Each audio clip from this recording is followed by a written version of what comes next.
Good morning, y'all. Happy Wednesday. It's another week, another chicken video. As you can see, it's pretty gray and just kind of sprinkly today. I mean, it's raining lightly. I'm standing here under the porch,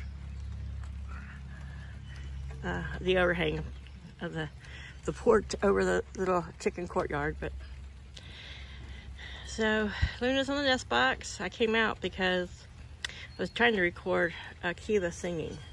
I was kind of wondering if maybe in their formative years they just paid too much attention to the Canadian geese that fly over, because there's a huge pond about 200 yards from here, and the geese love it. But because she honks in the house, you don't really hear the soft clucks, you just hear the honk part. There's our robin. I call him Robin because I can't think of a better name. And they have a nest up here in this tree somewhere, or in all those brambles. That's a bunch of stinging nettle and other crap in there. Who knows, they could have one in the creepy shed. But yeah, so I really should make it a priority to do some improvements there on the pavilion, because they love it. They spend so much time under there.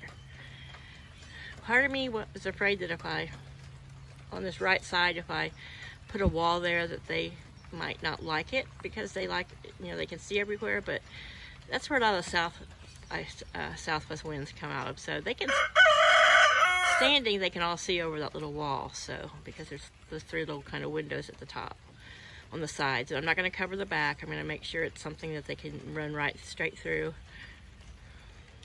Because I have a feeling when the teenagers come out here, I'm sure they're going to want to chase little birds, because little birds can't get into the teenage pen. But I'm sure my teenage birds are going to be chased by the big fat birds. But one thing that the teenagers have that these big fat birds don't is they're smaller and faster. Have you seen the Brahmas run? I think I probably have it on video somewhere. It's a really side-to-side waddle run.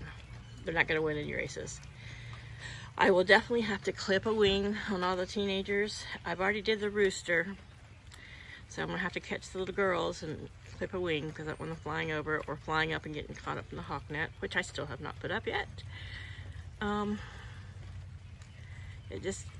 Weather's never favorable, or I'm never feeling like it, or I don't have help, or who knows, Paul keeps saying, "Oh, we're not going to put it up." It's going to be really fun to unravel and get it all straightened out, but I'm being sarcastic, really. So yeah, this week was supposed to be mild temperatures. I mean, pretty cool temperatures, but just only partly cloudy, and we weren't supposed to get any rain until yesterday, Tuesday, and then of course the whole week's forecast changes. So I still got 3 very rambunctious 8-week-old pullets in the house, making a mess, being stinky, but they're running out of space in there. I'm not going to collapse that big kennel and drag it all the way in, and just for a week. I'm just not going to do it. It's supposed to warm up and be nice this weekend, so they'll be moving out to that kennel this weekend. And I'm hoping maybe only a week in there, and I might be able to get them in with the teenagers. They're pretty decent size, but I just don't want them picked on. But they're smaller and faster. I may if I can keep them out here a couple weeks, just wait until I take the cream leg bars out of there. I might put them in with the leghorn crosses, but the leghorn crosses are only 2 weeks behind the cream leg bars. But the leg bars will be ready to come out and start eating hen food a couple weeks before I want to start the the leghorns. So I might essentially put the kennel inside that run for a few days, and then just one night, slip them in there on the roost. Did you lay an egg? Or did you just decide you wanted a snack first? So her and the Brahmas have been pretty consistent. Every morning after they get up and have breakfast, a little Rhode Island Red there, who's too old to lay, goes in and sits on the 2 plastic eggs for about an hour. Really? You have an opinion about her sitting on those plastic eggs? Yeah? You got a lot to say about it, huh? Why don't you go back to eating? I know you're the head hen. She got out of the nest box. Maybe she decided to have a snack. Sing an egg song. So now Laddie is singing. Kiva. And I think Marigold every now and then has to pipe in. The teenagers don't even come out and join them. They're like, I don't know what they're talking about. That's grown-up talk. That's egg song talk. We're too young for that. So I did replant seed down in all this. Yeah? Well, I hope you're going to tell them about the egg you just laid. You're not just singing the... She's not a big singer, but she started singing more lately. Once she became the head hen, Laddie comes in and sings for her when she first gets in the nest box, but yeah, he gets distracted. One thing I have to say about that waterer is, like I came out this morning and to clean the little cups out, and I noticed it wasn't flowing once I dumped them out. It kind of gets vapor locked, so I had to pop the lid off. It does have a little bitty round lid underneath that white dome where you can fill it up with a hose.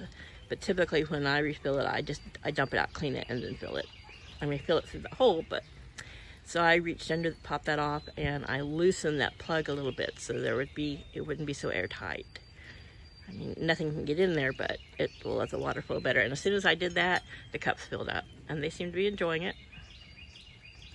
The water is that kind of yellowish color because it's got vitamins and minerals and electrolytes in it.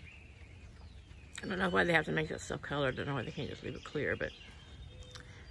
Oh, Kiva, it's your turn. Are you coming in? Is that what you were singing about earlier? Was that the goose honk? The goose honk means, get out of there, I want to sit in that nest.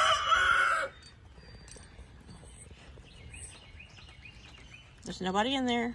Go ahead.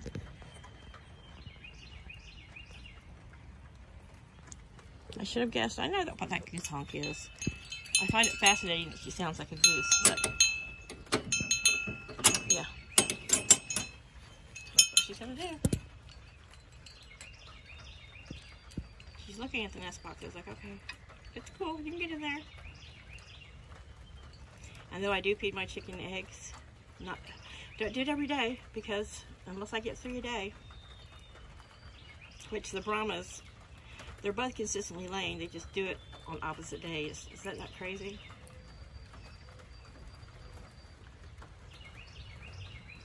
You're so pretty. Your feet are dirty. She's like, I don't want to watch me get up there. So she's gonna have a snack. A little oyster shell. And everyone's quiet. You can hear the rain. And there they all are. Teenagers, yeah, they're not coming out.